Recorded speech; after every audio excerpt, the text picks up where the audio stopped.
Blade's a little gunked up. It's a little dirty from cutting into some soft plywood here on the roof that's been wet. So it's not as bad as it was a few minutes ago, but we're just going to we're gonna clean it up. We're gonna take a shingle and right along the side here. It's gonna get loud.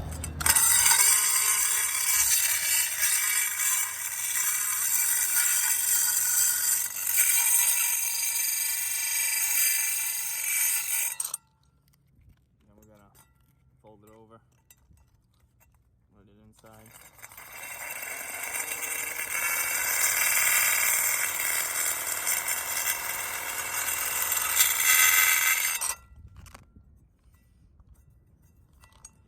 It doesn't sharpen the teeth or anything, but it does get all the gunk in between them. So it's good enough for another cut now. All right, hope that was helpful. Thanks.